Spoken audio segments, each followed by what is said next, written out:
here so you can bring your stuff. You know me. I don't give a f. Who the f you think you are? I don't give a f. Ma'am, just get your car. Get your car, okay? You're smiling? You're smiling? You're f***ing smiling, right? Goodness, get the f out of my April 4th, 2023. It all began on that cold spring morning in one of the southern states of the United States, in Texas, where the wind carries dust along endless roads and the silence of small towns often hides more secrets than one might expect at first glance. Her name was Laura Mills. She was 34, and once she knew how to laugh in a way that made everyone around her smile without effort. But years of addiction, paranoia, and living on the edge of the law had erased that lightness from her face. By April 2023, Laura had been under the influence of drugs for several days straight. Sleep blended into hallucinations, and reality merged with the voices in her head. She was convinced she was being watched, that every sound was a step of the police closing in. When a message from an unknown number appeared on her phone, Laura snapped. She dialed 911 and, screaming, began threatening the police, declaring that she would kill them if they came to her house. Her words were chaotic, vicious, filled with rage and fear. The operator tried to calm her down, but Laura slammed the phone against the wall, shattering it, and began pacing the room with clenched fists. The police did not go to her house immediately. Protocol required caution. They already knew Laura's name from previous reports: suspicion of cultivating and distributing illegal narcotics, complaints from neighbors about strange smells and nighttime activity, and information from informants. So the officers decided to start elsewhere, at the home of her mother, Martha Mills. Martha's house stood on the edge of town, surrounded by old oak trees. When two police officers knocked on the door, Martha did not open it right away. She was an elderly woman with tired eyes and trembling hands when she saw the badges on their chests. She knew why they had come even before they asked their question. "We're looking for your daughter," one of them said calmly. "We need to speak with her." Martha remained silent for a few seconds. The struggle inside her was obvious. Love for her child and fear for her safety fought against the realization that the truth had long since stopped being on her side. She said she had not seen Laura for several days and did not know where she was.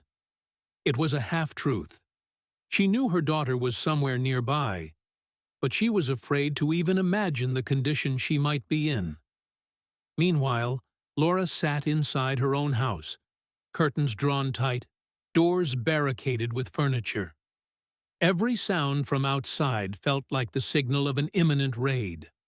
One thought spun endlessly in her mind. If they came, she would not surrender. The threats she had shouted into the phone now seemed to her like the only form of protection she had left. The police continued gathering evidence: warrants, witness statements, phone call recordings. Everything came together like pieces of a mosaic. They worked slowly, but methodically. A few days later, Laura was found in an abandoned motel outside the city. She was exhausted, disoriented, but still aggressive. During the arrest, she screamed again, issued threats, and promised revenge. The court case became a major event for the small county. Prosecutors brought several serious charges against Laura. Among them were manufacture and distribution of controlled substances under Federal Statute 21 U.S.C., Section 841, maintaining a drug-involved premises under 21 U.S.C., Section 856, and threats against law enforcement officers under Section 115 of Title 18 of the United States Code, which covers threats to kill or cause bodily harm to federal officials. At the state level, She was also charged with terroristic threats and resisting law enforcement. The defense attorney attempted to argue that Laura had been in a state of drug-induced psychosis and was not fully aware of her actions. Psychiatric experts confirmed that her condition was severe but did not completely eliminate criminal responsibility. The court heard testimony from neighbors, from her mother, and from the officers who had received and documented her threats. Each statement added weight to the prosecution's case. Martha sat in the courtroom every day. She looked at her daughter and remembered a different Laura, the one who dreamed of becoming a nurse, of helping people. Those memories hurt more than any sentence ever could. When the judge announced the verdict, silence filled the courtroom. Laura was found guilty on most of the charges. She faced a long prison sentence, several decades, considering aggravating circumstances and prior offenses. The judge also ordered mandatory substance abuse treatment within the correctional system. The story of Laura Mills became a warning for the town.